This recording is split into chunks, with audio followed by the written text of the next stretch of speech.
Hello and welcome. So since these bad snapshots into great picture edits were so popular, I thought I'm gonna do another one, but this time a little bit different. So I'm gonna take this raw file right here, which was shot at a zoo, it's kind of overexposed, not really interesting at all, and I'm gonna turn it into a black and white picture just like this one, and really bring a character to it and make it a very good and very fine artish kinda looking picture.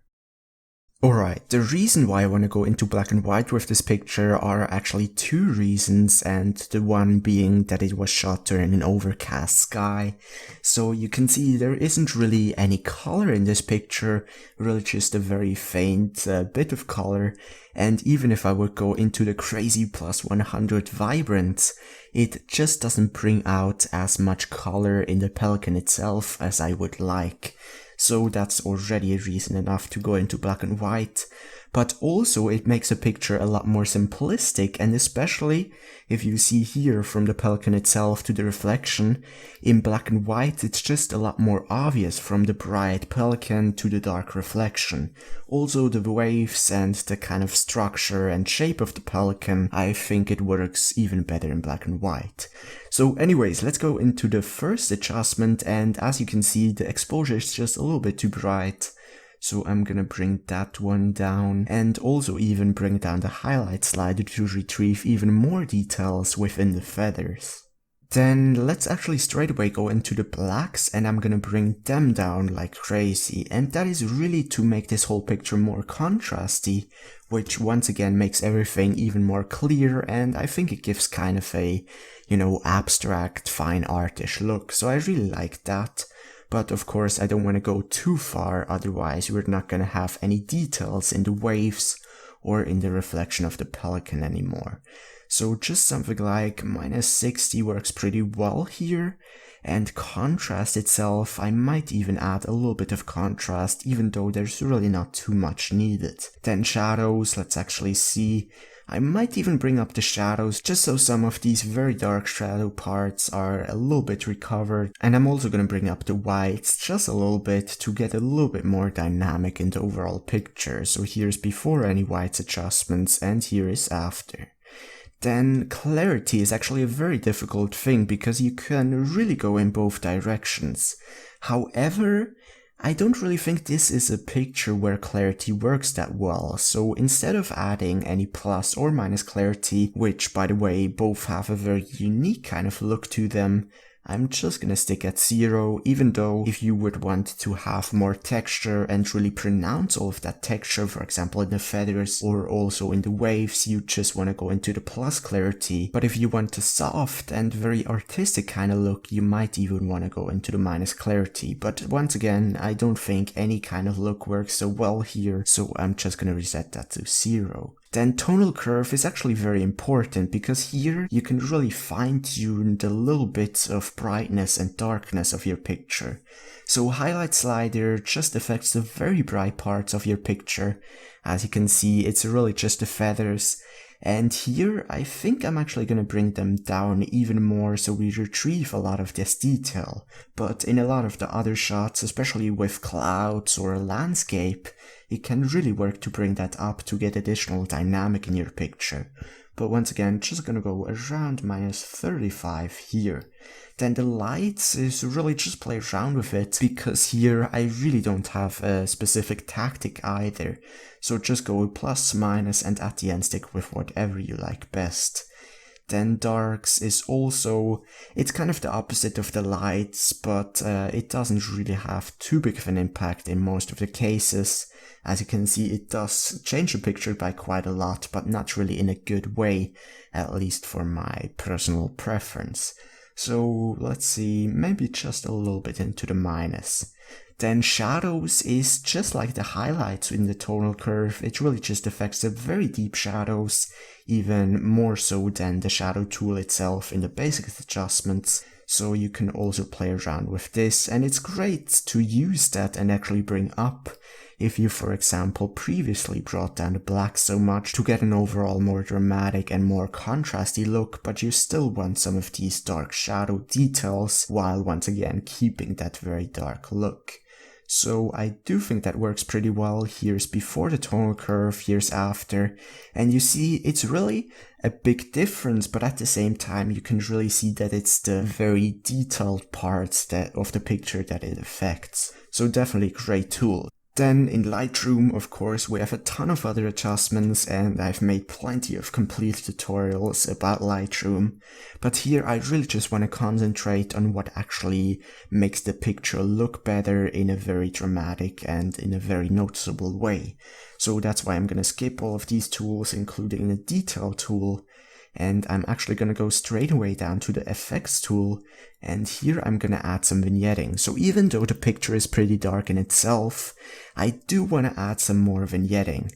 And let's just see the amount. I really don't want to go too far, but I do want to add a decent amount. So just around -22 works pretty well. And then I might even bring the midpoint even more towards the center. So if I show you here the extreme example, it just decides on how much vignetting you have on the edges of your picture. So let's just bring that to around there and go back to my -22. And I'm also going to make the feather a lot smoother, so everything just becomes more organic, and the vignetting itself isn't even really noticeable once you look at the picture for a while. So here's before vignetting, here's after. As you can see, it does add a lot to the picture, and it especially helps to give more attention towards the center, and also kind of add even more to the dark and mysterious mood. So definitely effects and vignetting is a thing you want to play around with. But other than that, I don't really think there's anything else that I'm gonna do here in terms of the global adjustments. So now I'm gonna go into the local adjustments, and first of all, you know what, let's just fix these very dark spots in the top of the picture. So I'm gonna grab an adjustment brush, go a bit into the plus shadows, and especially go into the plus exposure, and just draw over these very dark parts. And it doesn't really matter the adjustments so much. You really just want to add a filter first and then fine-tune all of these adjustments, because as you can see, without the filter there are really spots where it's completely black, and I don't really want that. So I'm just gonna go into the plus shadows minus contrast in this case and retrieve some of these details. But of course you don't want to go too far, because then you're going to make the picture look unnatural. But the adjustment brush is a really great tool if you just want to adjust the exposure in a certain part of your picture.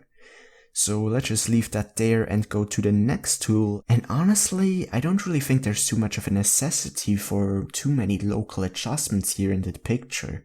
Definitely the spot removal tool, which I'm gonna go to in a second, and maybe even some dodge and burning, but other than that, I think the most important thing is to make this head and neck of this pelican a bit brighter, because as you can see, we really have a nice sense of brightness and dynamic in these feathers, but as we go to the head, it just becomes a bit dark as well as dull. So what I'm gonna do here is just grab another adjustment brush and just brush over this neck. By the way, I press down O so I can actually see what the area is that is affected by this adjustment brush, and I like to just kind of go roughly over the part that I want to adjust, and then press down the Alt key, which gives me a minus adjustment brush, and then just kind of brush along the edges to make sure that only the area that I really want to adjust is selected.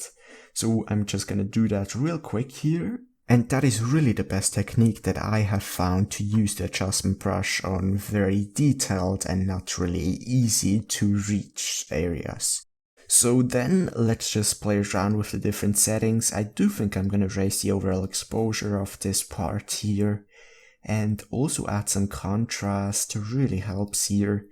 And maybe even, a little bit of clarity, plus shadows maybe, and definitely plus highlights. Plus highlights isn't really a thing that I do too much in the adjustment brushes, but it does work here. So here's before that one adjustment brush, and here is after. Really a big difference, even though I might have just spilled a little bit on the bottom. So that said, let me think. I don't really think there's too much necessary. Maybe I'm just gonna make this part on the bottom here on the feet a little bit brighter, and that is pretty much it. Alright, so I really love the overall look of this picture, and the really last thing that I would of course do with any of my pictures is just zoom in and see if there are any dust or dirt spots. And as you can see here, there are really a ton of these kind of things floating in the water, and I really don't think they look good. So you just want to grab the spot removal tool, make sure you're on heal, and just click on all of these little things and it will get rid of them. Because I don't want to bore you, I'm quickly gonna do that and jump back once I'm done. Alright, so after just about 3 minutes I'm done with removing all of the spots, and you can see it's not perfect, there are still some very small spots, but if I show you from before to after, it's a huge difference, and if you have spots like this, it's really a very fast and easy thing to do. In any case, I would absolutely suggest you to zoom into your picture at the end and just go over your whole picture to make sure that there aren't any dust spots, that there aren't any weird artifacts, because that's really something that can, make your picture look a lot worse, especially if you're gonna print it or if you're gonna give it to a client. So yeah, I'm done with this picture here, so let's go into the history and see where we started at.